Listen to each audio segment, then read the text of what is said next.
Hello అండి, అందరికీ నమస్కారం. ఈరోజు మనం హోతా పద్మినీదేవి గారు రచించిన రాంగ్ నెంబర్ అనే ఓ చక్కటి కథను విందాం. ఇక కథలోకి వెళ్దాం. గేటు తీసుకుని లోపలికి వస్తున్న ఆ నడివయసు వ్యక్తిని వెంటనే గుర్తుపట్టగలిగింది అర్చన. సంభ్రమంతోనూ ఉద్విగ్నతతోనూ ఆమె నిటారుగా అయింది. ఆమె శరీరం సన్నగా కనిపిస్తోంది. 2 సంవత్సరాల క్రిందట నిర్దాక్షిణ్యంగా తన కుటుంబంతో బంధాన్ని తెంచుకొని తనని తరిమి కొట్టిన ఆయన మళ్లీ ఇన్నాళ్ల తర్వాత తన ఇంటికొచ్చాడెందుకు? రాఘవయ్య మెట్లెక్కి వరండాలోకి వచ్చాడు. అర్చన, బావున్నావమ్మా? ఆప్యాయంగా పలకరించాడు. ఆయన్ని హఠాత్తుగా అక్కడ చూసి షాక్ నుంచి తేరుకోలేని ఆమె ఆయన అడిగిన దానికి సమాధానం ఇవ్వలేదు. పాపం, మీ అమ్మా నాన్నలు పోయారట? ఆమె ఇంకా అలానే చూస్తోంది. భయపడకు, ఏం చేస్తాం? ఏది మన చేతుల్లో లేదు. అయితే ఒంటరిగా ఉంటున్నావన్నమాట. ఆ స్వరంలోని సానుభూతి ఆమె గుండెని కోస్తోంది. జరిగిన దానికి శ్యామ్ కూడా చాలా బాధపడుతున్నాడమ్మా. శ్యామ్, ఆ పేరు వినగానే ఆమె శరీరంలోని రక్తమంతా వడివడిగా పరుగులు తీయటం మొదలుపెట్టింది. ఒక రకమైన ఉద్రేకంతో ఒళ్లంతా వణుకుతోంది. రాఘవయ్య అక్కడున్న కుర్చీలో కూర్చున్నాడు. కాసిన్ని మంచినీళ్ళు ఇయ్యమ్మా. అర్చన యాంత్రికంగా వంటగదిలోకి వెళ్లి మంచినీళ్లు తెచ్చి ఆయనకు అందించింది. ఆమె మనసు కల్లోలిత సాగరంలా ఉంది. జ్ఞాపకాలు కదిలి కెరటాల్లో ఉవ్వెత్తున లేస్తున్నాయి. ఆయన మంచినీళ్లు తాగి గ్లాస్ పక్కన పెట్టి ఓ పొడిదొగ్గు దగ్గి గొంతు సవరించుకున్నాడు. మమ్మల్ని క్షమించగలవా అమ్మా? అర్చన ఆయన తనని క్షమాపణ ఎందుకు అడుగుతున్నాడో, ఆ సంభాషణ ఎటు దారితీస్తుందో ఊహించుకుంటోంది. గతంలో నీ పట్ల నేను మీ అత్తగారు చాలా క్రూరంగా ప్రవర్తించాము. ఇంటి కోడలువైన నిన్ను కట్నం కోసం నిర్దాక్షణ్యంగా కసురుకున్నాం. మీ అత్తగారు ఎంతైనా స్త్రీ కదా. ఒక్కగానొక్క కొడుకైన శ్యామ్ పెళ్లి విషయంలో చాలా ఆశలు పెట్టుకుంది. ఆవిడ ఆశలని, కలల్ని సమూలంగా నాశనం చేసి శ్యామ్ నిన్ను పెళ్లి చేసుకోగానే ఆవిడ తీవ్ర అసంతృప్తికి లోనైంది. ఆ అసంతృప్తితోనే ఆవిడ నీతో అలా ప్రవర్తించిందే తప్ప ఆవిడ సహజంగా గయ్యాలి కాదు. ఆయన క్షణం ఆగి అన్నాడు, నువ్వు సివిల్ సర్వీస్ పరీక్ష పాస్ అయ్యావని, కలెక్టర్ కాబోతున్నావని విన్నాను. నిజంగా చెబుతున్నాను, మా అబ్బాయే కలెక్టర్ కాబోతున్నంత ఆనందించాను. రాఘవయ్య ఇన్నాళ్ల తర్వాత తనని వెతుక్కుంటూ ఎందుకు వచ్చాడని ఆలోచిస్తున్న ఆమెకి ఆయన రాకలోని ఆంతర్యం బోధపడింది. ఆమె పదవులు చిత్రమైన చిరునవ్వుతో విచ్చుకున్నాయి. నువ్వా ఒంటరిదానివి.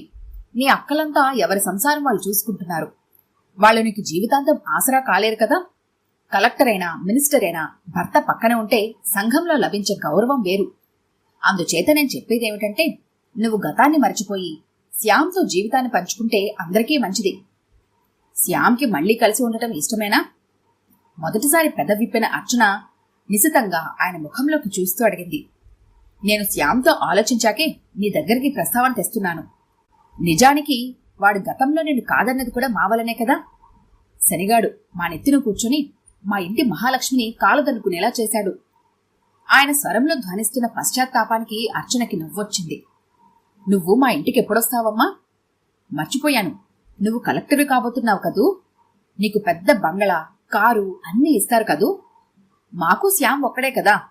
మీరిద్దరూ ఎక్కడ ఉంటే మేము అక్కడే ఉంటాము. శ్యామ్కి నాతో కలిసి ఉండటం నిజంగా ఇష్టమేనంటే నేనింకా నమ్మలేకపోతున్నాను అంది అర్చన. నిన్ను నమ్మించడానికి నేనేం చెయ్యనమ్మా? నేను చచ్చినంత ఒట్టు, సరేనా? శ్యామ్ పంపితేనే నేను నీ దగ్గరికి వచ్చాను. అసలు వాడే నీ దగ్గరికి వచ్చి ఇదంతా నీతో మాట్లాడాలి అనుకున్నాడు. వెర్రి నాగన్న మొహమాట పడ్డాడు. నీకు ఫోన్ చేసి మాట్లాడతానన్నాడు. ఏం చేస్తున్నారు ఆయన? వైజాగ్లో ఎకనామిక్స్ లెక్చరర్గా పనిచేస్తున్నాడు. ఏం చెప్పమంటావు వాడితో? నాతో ఫోన్లో మాట్లాడతానన్నారుగా, ఆయనకే చెబుతాలేండి నవ్వింది ఆమె. నీ నుంచి వచ్చే ఆ చల్లని కబురు కోసం మేమందరం ఎదురు చూస్తూ ఉంటాం. నా బంగారు తల్లి, మీరిద్దరూ కలిసి కాపురం చేస్తుంటే చూడాలనే ఆశని నిరాశ చేయకమ్మా. వస్తానమ్మా. ఆయన సంతోషంతో విప్పారిన ముఖంతో మెట్లు దిగి వెళ్లిపోయాడు. అర్చన వరండాలో స్తంభానికి ఆనుకొని అలాగే నిలబడిపోయింది. మీరిద్దరూ కలిసి కాపురం చేస్తుంటే చూడాలనే నా ఆశని నిరాశ చేయకమ్మా. రాఘవయ్య మాటలు చెవుల్లో ప్రతిధ్వనిస్తున్నాయి. మనవాడు కోరి జ్యేష్ఠాదేవిని వరించాడు. నీ పీడ విరగడైతే తిరుపతి వెళ్లి తల నీలాలిస్తానని మొక్కుకున్నాను. నా కొడుక్కే కలెక్టరు. లక్షల కట్టంతో సంబంధాలు వెతుక్కుంటూ వస్తాయి. ఒకప్పుడు అత్తగారన్న ప్రతి మాట గుర్తుకొస్తుంటే మనసుని 1000 రంపాలతో పోసినట్టు అవుతోంది. ఎంత మరిచిపోదామన్నా మరపుకురాని గతం ఆమె కళ్ల ముందు మెదులుతోంది. అర్చన ఎంఏ చదువుతుండగా ఫైనల్ ఇయర్ చదువుతున్న శ్యామ్తో పరిచయమైంది. ఆ పరిచయం స్నేహంగా మారి దినదిన ప్రవర్తమానమై ప్రేమగా పరిణతి చెందింది. ఇద్దరి కులాలు ఒకటే కావడం వలన వాళ్ల ప్రేమని పెద్దవాళ్లు అభ్యంతరం పెట్టలేదు. తన చదువు కూడా పూర్తయి ఇద్దరిలో ఏ ఒక్కరికైనా ఉద్యోగం వచ్చే వరకు పెళ్లి చేసుకోకూడదన్న అర్చన ప్రతిపాదనని సున్నితంగా త్రోసిపుచ్చాడు శ్యామ్. పెళ్ళయ్యాక నువ్వు చదువుకోకూడదా? అయినా ఉద్యోగం వచ్చే వరకు నీకు దూరంగా ఉండటం నా వల్ల కాదు బాబు. అతని మాటల్లోని అనురాగానికి ఆర్తికి కరిగిపోయింది. శ్యామ్ ఫైనల్ ఇయర్ పరీక్షలవగానే వాళ్ల పెళ్ళయింది. ఊహించినట్టుగానే శ్యామ్ యూనివర్సిటీ ఫస్ట్గా పాస్ అయ్యాడు. నేను సివిల్ సర్వీసెస్కి ప్రిపేర్ అవుతున్నాను అన్నాడు శ్యామ్. నిజమా? అర్చన కళ్లల్లో వింత వెలుగు వచ్చింది. ఏ, నేను సెలెక్ట్ అవనంటావా? నీలాంటి బ్రిలియంట్ అనవలసిన మాట కాదిది. తప్పకుండా ప్రిపేర్ అవు. ఇక్కడ ఉంటే చదవలేను, అందుకే కోచింగ్ కోసం హైదరాబాద్ వెళ్లాలనుకుంటున్నాను.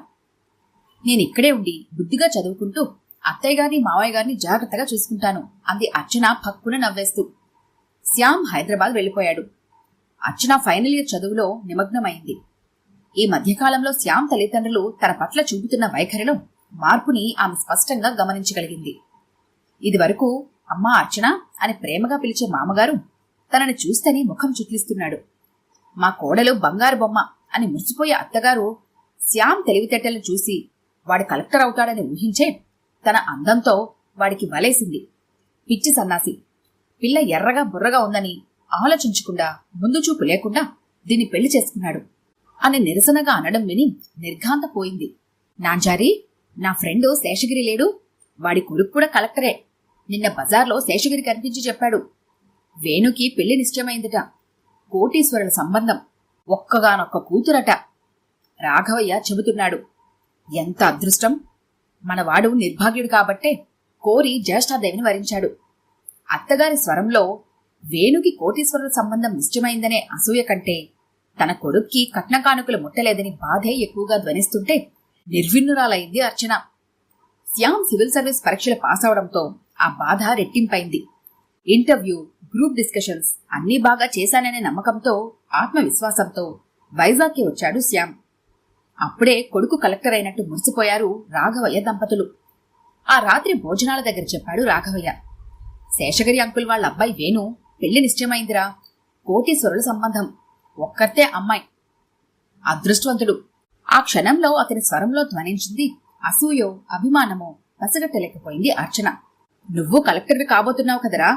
మీ మామ పెళ్ళెప్పుడు కట్నం ఇవ్వకపోతేనే ఇప్పుడు కనీసం 4 లక్షలైనా నీకిస్తాడులే. రాఘవయ్య నవ్వుతూ అన్నా ఆ మాటల్లో శాసనం లాంటిది చదవగలిగింది అర్చన. ఆమె చేతిలోని ముద్ద జారిపడింది. మరే, కలెక్టర్ అల్లుడు ఉత్తినే వస్తాడా ఏంటి మరి? నాంచారమ్మ ఎగసన తోసింది. మరే, నేను అమాయకుడిని కాబట్టి తొందరపడి ఈవిడి గారిని ఉత్తినే చేసుకున్నాను అన్నాడు శ్యామ్ నవ్వుతూ. అర్చన దిగ్భ్రమగా చూస్తోంది. అత్తమామల మాటలని అతను ఖండించకపోవడం ఆమెకి షాకింగ్ గా ఉంది. ఆ రాత్రి అతను ఆమెను దగ్గరికి తీసుకున్నప్పుడు అతని స్పర్శ ఆమెని కరిగించలేకపోయింది. కొన్ని నెలల సుదీర్ఘమైన ఎడబాటు తర్వాత కలిగిన ఆ సమాగంలో మనస్ఫూర్తిగా ఆ సుఖాన్ని అనుభవించలేకపోయింది. ఆమె చెవుల్లో శ్యామ్ మాటలే ప్రతిధ్వనిస్తున్నాయి. నేను అమాయకుడిని కాబట్టి తొందరపడి ఈవిడి గారిని ఉత్తినే చేసుకున్నాను. అతను వేళాకోళంగా ఈ మాటల్ని అన్నాడా, లేక కట్నకానుకలు లేకుండా తనను చేసుకున్నందుకు ఇప్పుడు బాధపడుతున్నాడా? మరునాడు ఏకాంతంలో ఆమె అడిగింది. మా వాళ్లు మీకు కట్నం ఇవ్వలేదనే బాధ మీకుందా? నువ్వే చెప్పచ్చునా. మనం ఏడాది క్రిందట పెళ్లి చేసుకోకుండా ఉంటే ఈవేళ నన్ను పెళ్లి చేసుకోవడానికి నువ్వు అర్హరాలువేనా? మన కులంలో ఈవేళ నాకు వచ్చే కట్నం ఎంతో తెలుసా? 4 లక్షలు. నేనింకా తక్కువే చెబుతున్నానేమో.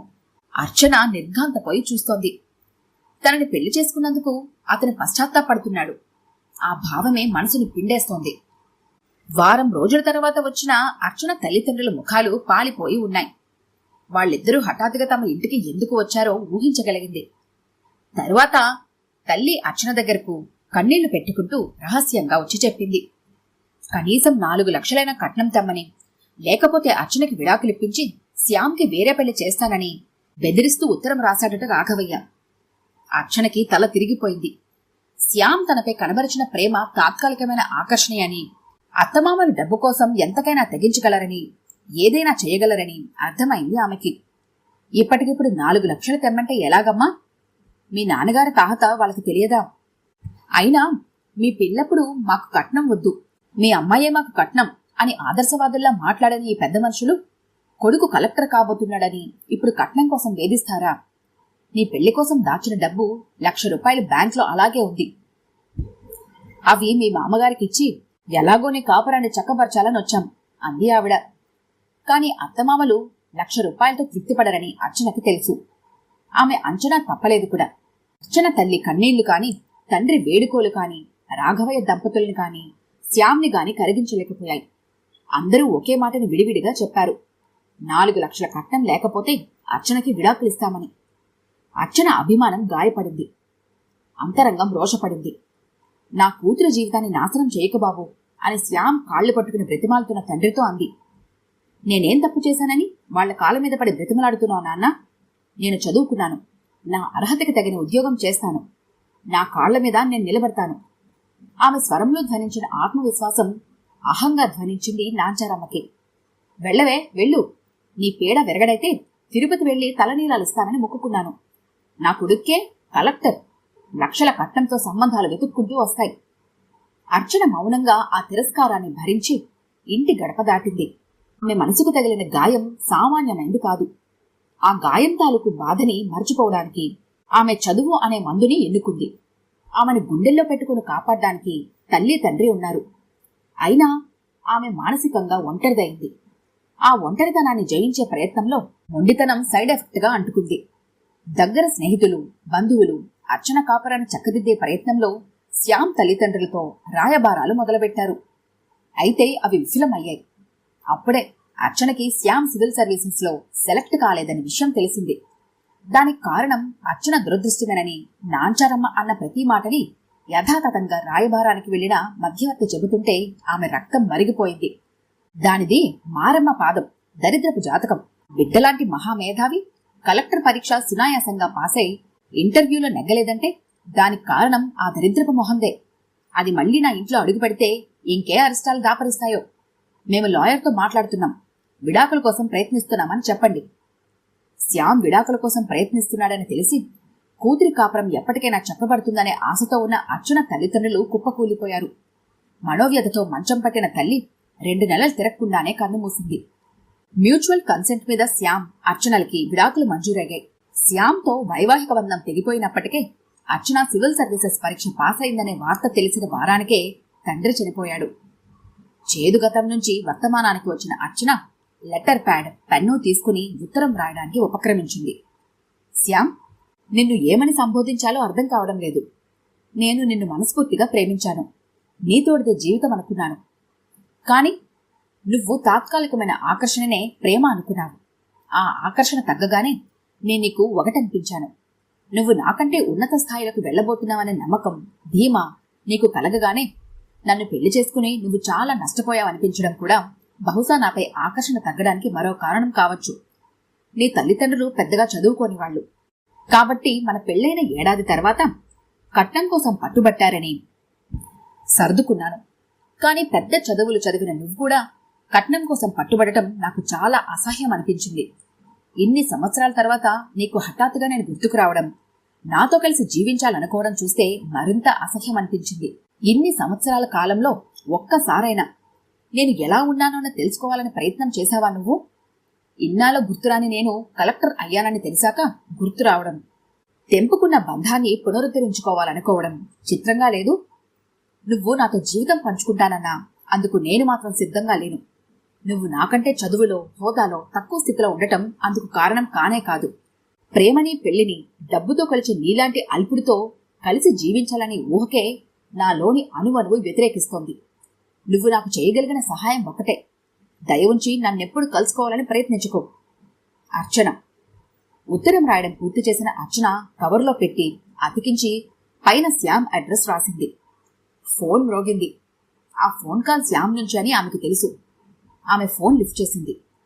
అర్చన. అవతలి స్వరాన్ని ఎన్ని యుగాలైనా మర్చిపోలేదు ఆమె. అర్చన, నేను శ్యామ్ని. అతని స్వరంలో ఉద్విగ్నత. సారీ, రాంగ్ నంబర్ అని ఆమె ఫోన్ పెట్టేసింది. ఫోన్ మళ్లీ మ్రోగింది. ఆమె ఫోన్ లిఫ్ట్ చేసే ప్రయత్నం చేయలేదు. ఇంటి తలుపు తాళం పెట్టి శ్యామ్కి రాసిన ఉత్తరాన్ని పోస్ట్ చేయడానికి పోస్ట్ బాక్స్ వైపు నడిచింది. ఈ కథ కనుక మీకు నచ్చినట్లయితే లైక్ చేయండి, షేర్ చేయండి. మరిన్ని ఇంట్రెస్టింగ్ కథల కోసం మా ఛానల్ని తప్పకుండా సబ్స్క్రైబ్ చేసుకోండి.